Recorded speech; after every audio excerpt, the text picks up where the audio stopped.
வயிறு எரியற மாதிரி உன் வயிறு எரியணும்டி, எரிஞ்சு சாகணும். நாக்கு அருந்து விழணும்.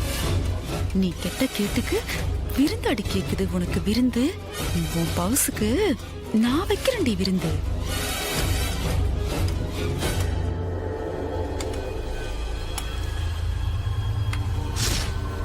தண்ணி தெளிச்சுக்கோ.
முழு எபிசோடையும் Zee5 காணுங்கள்.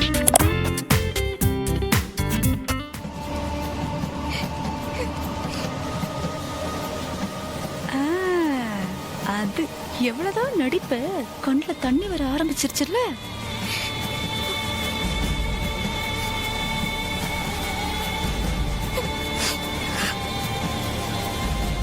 நல்ல அழு.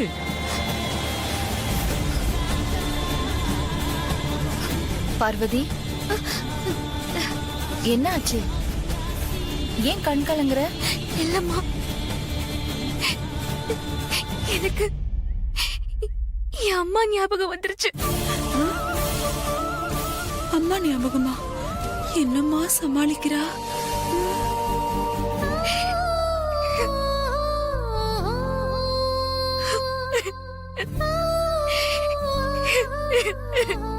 இத பாரு, போட்டிருக்கிறதெல்லாம் எல்லாத்தையும் சாப்பிடணும். மிச்சம் ஒண்ணு கூட வைக்க கூடாது. சரிங்கம்மா.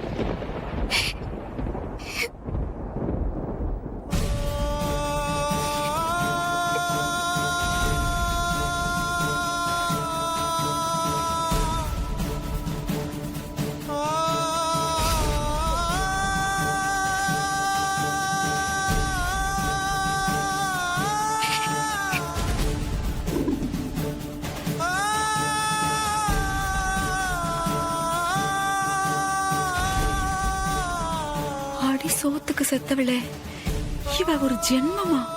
கொஞ்சம் கூட முகம் கோடாம சாப்பிட்டு முடிச்சிட்டா. இன்னும் கொஞ்சம் சாதம். இல்ல போதுமா? கொஞ்சம் போதுமா?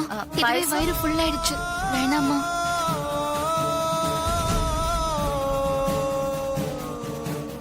இது ஒரு நிமிஷம் சார், கொடுக்குறேன். மேடம், ராம் சார் கால் பண்றாரு. ஓ, நான் ஒரு நிமிஷம் போன் பேசிட்டு வந்துடுறேன். ஹலோ, யா,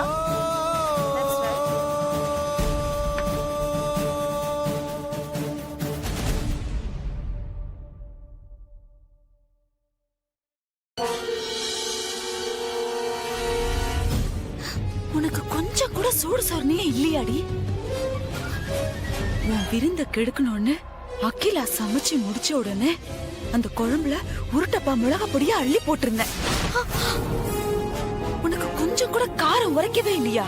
அதுல ஒரு வாய் வச்சாலே நாக்கு அருந்து விழுந்துருமேடி. என்னம்மா சொல்றீங்க? குழம்புல மிளகாத்தூள் கலந்தீங்களா? ஏய், அப்படியே வச்சன தெரியுமா? தொலைச்சிருவ ராஸ்கல். நடிச்சாடி காமிக்கிறேங்கிட்ட வெறுப்பேத்தி பாக்குறியா என்ன? கொஞ்சம் கூட உனக்கு மிளகாத்தூள் காரமே எடுக்கலையா? நான் நடிக்கலம்மா, நான் உண்மையதான் சொல்றேன். நான் கடவுளா நினைச்சு கும்பிடுற அம்மா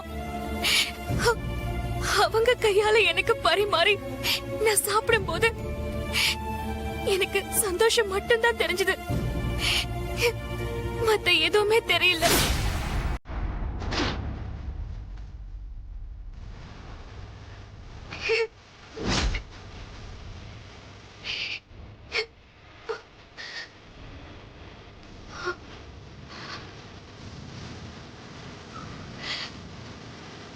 ஏய், என்னடி நான் இங்க பேசிட்டு இருக்கேன், அங்க என்ன பாத்து?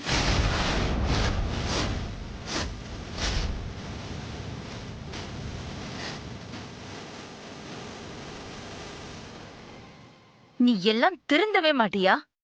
ஏன் உன் புத்தி இவ்வளவு கீழ்த்தரமா போகுது?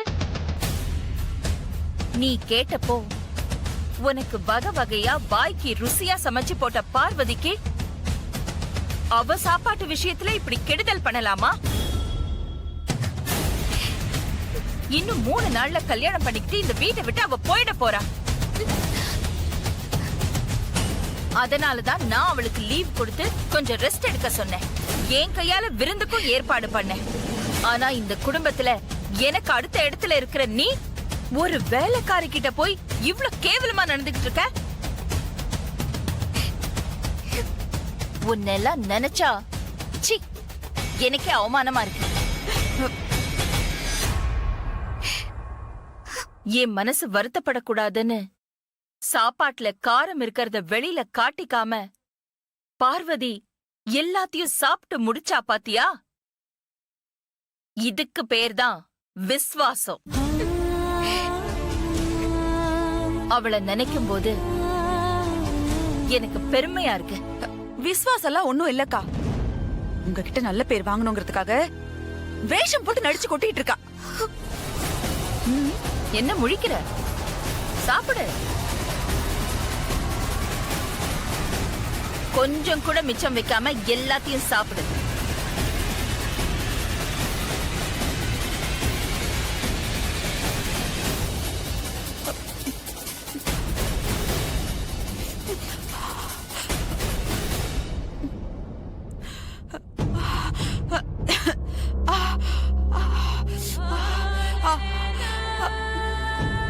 என்னாச்சு?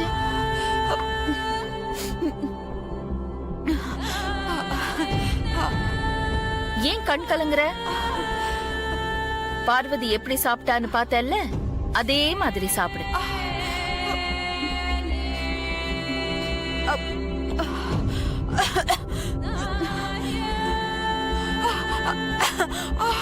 அக்கா, உட்காரு உட்காரு உட்காரு.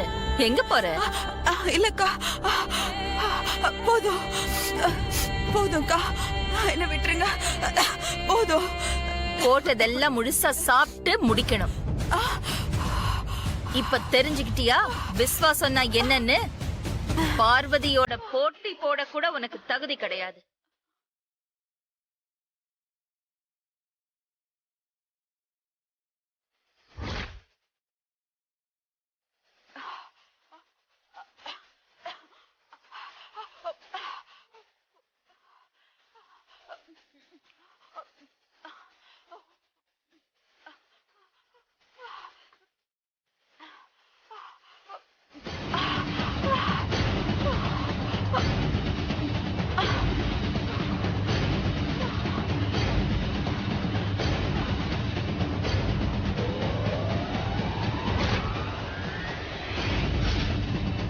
சமையல்காரி முன்னாடி என்ன கூப்பிட்டு வச்சு அசிங்கமாடி படுத்துற.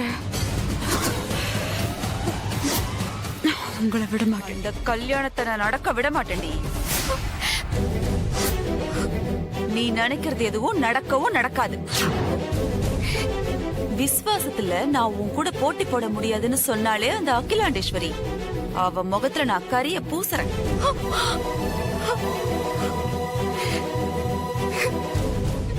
என்ன யோசிக்கிற? எப்படின்னு பாக்குறியா? உனக்கும் ஆதிக்கும் நடந்ததே ஒரு போலி கல்யாணம். அந்த கல்யாணத்தை உன் நிஜ கல்யாணத்துக்கு முன்னாடி அகிலாண்டேஸ்வரிக்கு போட்டு காட்டுறேன். அப்ப தெரியும் நீ அவ மேல எவ்வளோ விசுவாசம் வச்சிருக்கேன்னு. அம்மா கிட்ட நான் வச்சிருக்கிற விசுவாசத்துல